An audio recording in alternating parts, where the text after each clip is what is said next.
اتنے سارے نکاح جو اللہ کے نبی صلی اللہ علیہ وسلم کے ہوئے تو وہ کیا تھے؟ تو یہاں پر آپ دیکھیں، آپ نے فرمایا میرے لیے محبوب بنا دیا گیا، یہ اللہ کی طرف سے ہوا ہے۔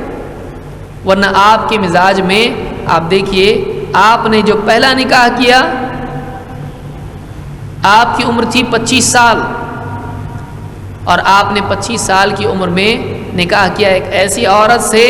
جو اپنا حسن اور اپنی عمر کے ابتدائی ایام کھو چکی تھی۔ 40 سال کی عورت، 40 سال میں عورت خود سوچے کہ اس کا کیا حال ہو جاتا ہے، وہ اپنی وہ ساری تابناکی کھو چکی ہوتی ہے، اور آپ 25 سال، آپ کے لیے آپ اپنی ہم عمر کوئی عورت ملنے والی نہیں تھی، اس لیے کہ آپ کا مزاج الگ تھا، آپ شہوت رانی کرنے والے انسانوں کی طرح نعوذ باللہ نہیں تھے، آپ ایک سنجیدہ انسان تھے، آپ ایک بااخلاق انسان تھے،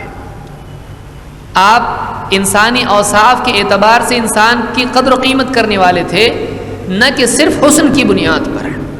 اگر ایسا ہوتا تو آپ اپنے زمانے میں خوبصورت ترین عورت سے نکاح کرتے، آپ کے لیے کوئی رکاوٹ نہیں تھی، آپ اعلیٰ ترین خاندان کے تھے جو وہاں پر بڑا خاندان مانا جاتا تھا، آپ خود ایک خوبصورت انسان تھے، حضرت عائشہ اس کی خود گواہ ہیں، آپ صحت مند انسان تھے، آپ کو چننا کسی بھی عورت کے لیے اپنی سعادت اور اپنی خوش نصیبی تھا، لیکن اللہ کے نبی صلی اللہ علیہ وسلم نے پہلا نکاح کیا ایک ایسی عورت سے جو خود بیوہ مطلقہ تھی، بیوہ تھی، اور ایسی عورت تھی جو 40 سال کی عمر کو چھو چکی تھی، اور آپ 25 سال کے تھے۔ لہٰذا کوئی آدمی اس حدیث سے اپنا ذہن اس طرف نہ لے جائے کہ دیکھو نبی صلی اللہ علیہ وسلم کیسی بات کر رہے ہیں کہ مجھ کو عورتیں پسند ہیں۔ آپ اس عرب کے ماحول کو دیکھتے ہوئے سوچئے جس میں عورت کو گری پڑی چیز سمجھا جاتا تھا، اس ماحول کے پس منظر میں آپ دیکھیں کہ عورتیں میرے لیے محبوب بنائی گئی ہیں، عورتیں قابل نفرت نہیں ہیں۔ اور آپ دیکھیے کہ اللہ کے رسول صلی اللہ علیہ وسلم جب تک کہ حضرت خدیجہ رضی اللہ تعالیٰ عنہ کا انتقال نہیں ہو گیا، آپ نے ان کی زندگی میں دوسرا نکاح نہیں کیا، اور تقریباً تاریخ اعتبار سے دیکھیں تو تقریباً 8 نبوی تک، نبی بننے کے بعد 8 سال تک خدیجہ رضی اللہ تعالیٰ عنہ تقریباً آپ کے ساتھ رہی، یعنی 40 سال کی عمر میں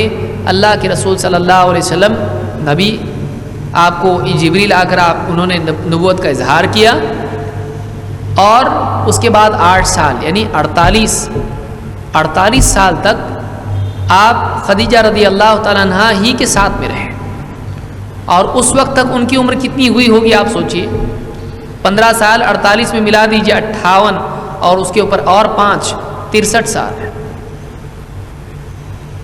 آپ اس اعتبار سے دیکھیں ان کی عمر کتنی زیادہ تھی، دانت وانت سب گر گئے، ایک دم بوڑھی عورت، اس عمر تک آپ ان کے ساتھ رہے، آپ نے دوسرا نکاح نہیں کیا۔ ایک ایسا انسان جو عورتوں میں رغبت رکھتا ہو اور اسی کو اپنے لیے طرز حیات بنائے ہوئے ہو اور اس کی نگاہیں یہی تلاش کرتی ہوں، ایسا آدمی ایک ایسی عورت کے ساتھ اپنی عمر کا معظم حصہ 48 سال ہونے تک گزار دے، جبکہ وہ اس سے آگے نکل چکی ہو۔ آپ سوچئے ایسے انسان کے بارے میں کیا خیال ہے؟ ایسے انسان کے بارے میں اس طرح کے خیالات دل میں لانا دنیاوی علم کا بھی انکار ہے، اور یہ جہالت ہے، یہ جہالت ہے۔ لہٰذا آپ دیکھیں اللہ کے نبی صلی اللہ علیہ وسلم کے جتنے بھی نکاح بعد میں ہوئے وہ دعوتی مصلحت سے ہوئے، قبیلوں کو آپس میں لڑانا، اس سے قبیلوں کو آپس کی جنگیں اس میں سے نکال کے ان کو اپنے ساتھ جوڑنا،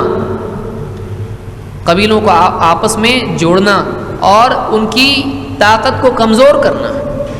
ان کے اندر دعوت کے لیے دروازہ کھولنا، یہ جو نکاح ہوئے ہیں قبیلوں کو جوڑنے کے اعتبار سے ہوئے ہیں،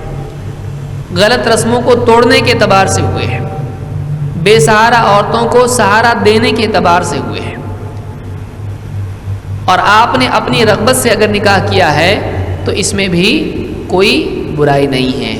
کہ ہر انسان کو نکاح کا اختیار ہے، لیکن آپ کی، کیونکہ حضرت عائشہ سے جو آپ کا نکاح ہوا ہے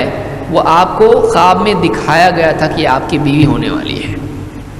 اور محبت کے اعتبار سے بھی سب سے زیادہ محبت اللہ کے نبی صلی اللہ علیہ وسلم کو عائشہ رضی اللہ تعالیٰ عنہ سے تھی، ساری بیویوں میں آپ سے زیادہ محبت تھی اللہ کے نبی صلی اللہ علیہ وسلم کو۔ بہرحال تو اس حدیث سے یعنی ایک آدمی اس پس منظر میں دیکھے کہ عورتوں کو وہاں کمتر سمجھا جاتا تھا، آپ نے اس جملے سے بتایا کہ عورتیں آپ کو محبوب بنا دی گئی ہیں، اور آپ کے جو نکاح ہوئے ہیں ان میں آپ سوچیں کہ اللہ کے نبی صلی اللہ علیہ وسلم اتنی زیادہ عمر تک حضرت خدیجہ رضی اللہ تعالیٰ عنہ ہی کے ساتھ میں رہے، اس سے آپ کا شہوتوں سے دور ہونے والا انسان ہونا زیادہ ثابت ہوتا ہے۔